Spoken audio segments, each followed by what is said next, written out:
Guess who's back?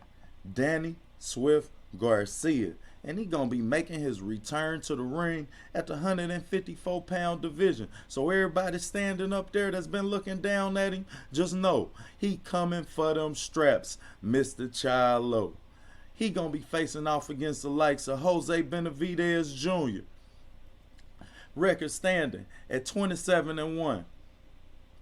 He stands at 5'10 and a half. That's a plus 2-inch arm reach advantage. 71-inch arm reach. That's a plus 2.5-inch arm reach advantage. He fights in the orthodox style. Danny Swift Garcia stands at 36-3, 5'8, 68.5-inch arm reach. And let's get in some of this fight film. We started off with him and Errol Spence, because I want y'all to notice the body work that Danny gonna display right here. And he take a little shot right there while giving a shot, as you can see. But for the most part, I was highly impressed, and I really look forward to seeing Danny sit down on his punches like that one right there, which Errol felt to the gut, like all the air in his body got up out the stadium and ran away. But I look forward to seeing Danny, sit on his punches a lot more standing at 154. You notice the head movement. He'll shoot those, Danny shoots power shots to control the line. That body shot that he shot was a power shot that just wanted to keep Errol in front of him, as well as him pivoting around to shoot that wide hook. But what I really notice in this is how agile he is. Look at how light he is on his feet and the head movement as he shoots that power shot just to keep Errol off his front foot. And Errol gonna shoot that body shot, but he gonna shoot his right back just to keep Errol off his front foot. And as you can see, he's thinking at this point in the fight, and he's really responding well. Look at the body, look at the head placement. Look at that. Can't touch this. Man, he's sitting there playing can't touch this with Errol jab. We all know how pretty a jab that is. Then he just gonna shoot two on back to get Errol on his back foot. Now he just gonna keep him from getting on his front foot, which is A-level boxing that Danny displaying right here. I really encourage that, as you can see him shoot another body shot that Errol felt right there. And as I rewatched this fight and I noticed the attention to body work that Danny had, it just looked like his legs kind of gave out on him and Errol kind of kicked it into another gear. But as you can see right here, he's only down 7 punches and the punches landed, and that's something that I think is very important in Danny going up to 154 is his activity. But as you can see, he does have a bad habit of doing that right there, lunging out.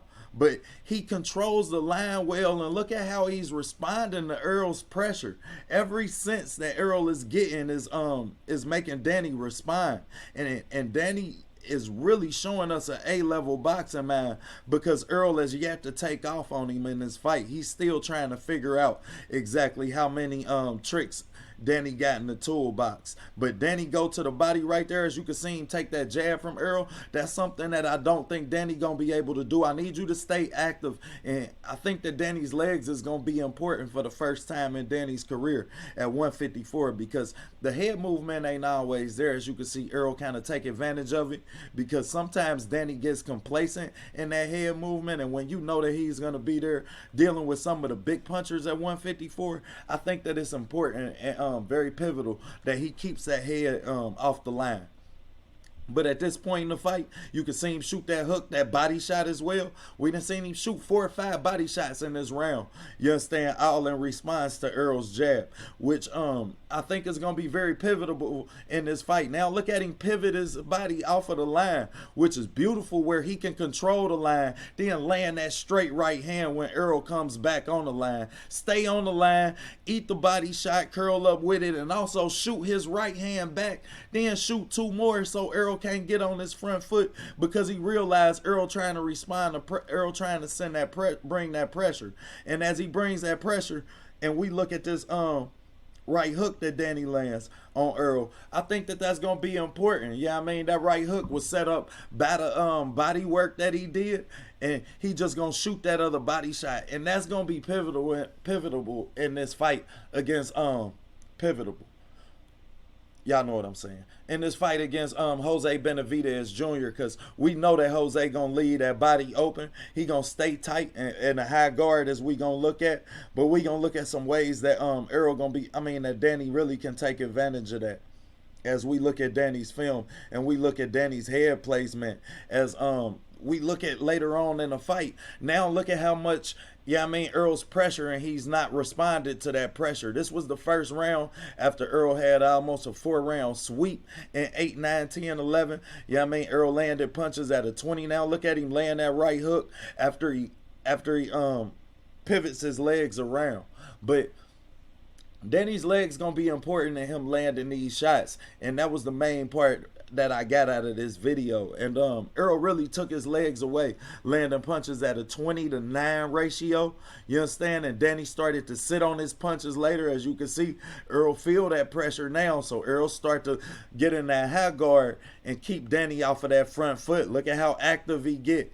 Now look at Danny keeping that head outside that front shoulder where he can eliminate that shoulder. He gonna shoot that power shot to keep Earl on the line.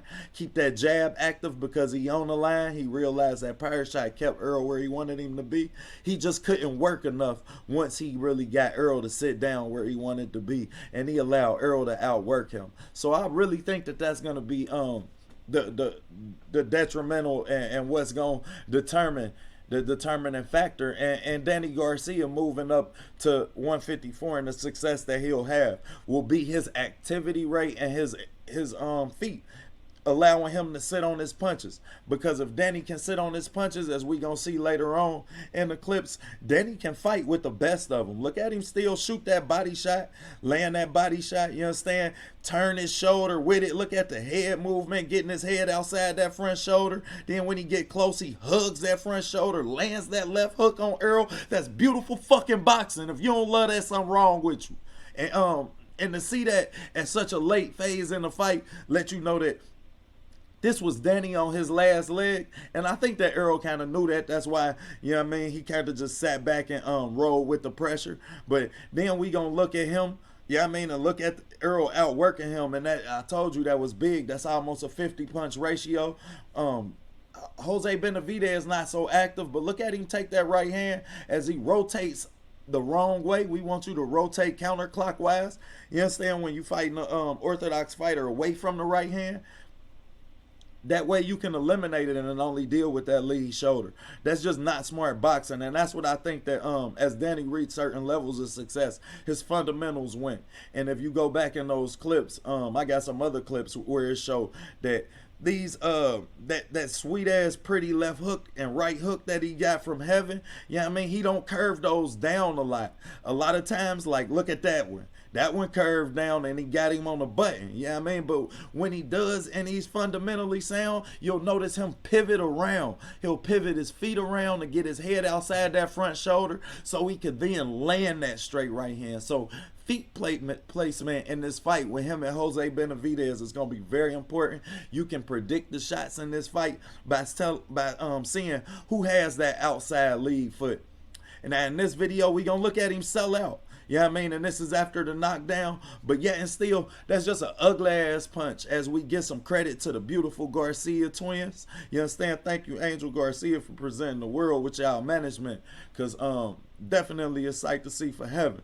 But back to the fight, man. And we going to get into Danny sitting back on his punches. You understand? And that's really just a beautiful sight to see when you can see Danny get his head outside that outside shoulder and then have that bring that punch from short. Now look at that punch come from his hips. And that's what I mean when I say Danny will show you something that's so beautiful and then show you some of the ugliest shit you ever seen fundamentally in the world.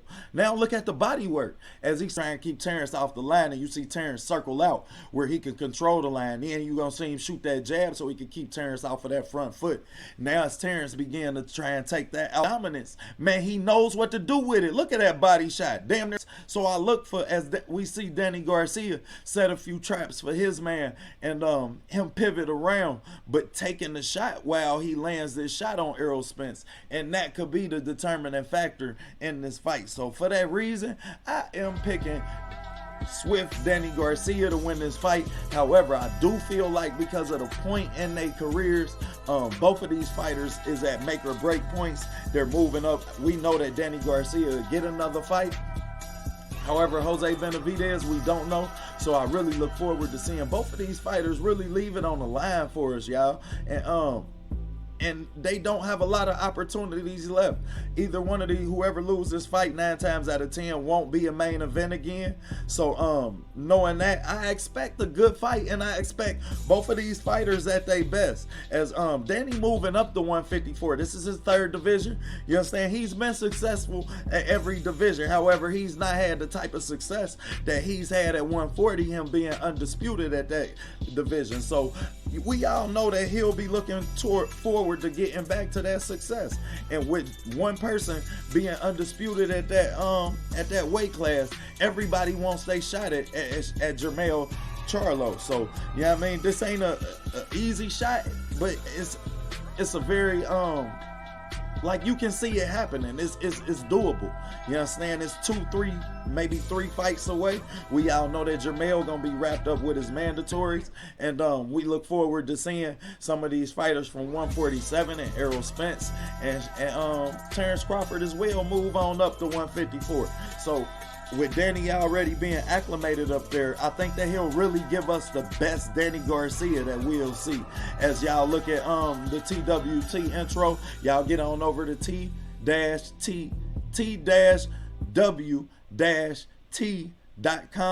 you understand, and make yourself a member to the winning team, you understand. Salute to all the guys, salute to the winning team, man. But back to the fight, I think that we really gonna get a potential fight of the year candidate. I enjoy breaking this fight film with y'all. I enjoy breaking this fight down. Once again, this is OTB boxing class, where we make real fans casual fans. Where we make casual fans real fans. Y'all know the drill. So you dig? Y'all go ahead, get to it. Like, subscribe, hate. We encourage it all. But in the meantime, love boxing. This is a great time to love boxing. We got 3 more undisputed fights coming. 3 more undisputed fights coming. So y'all know the film gonna be dropping.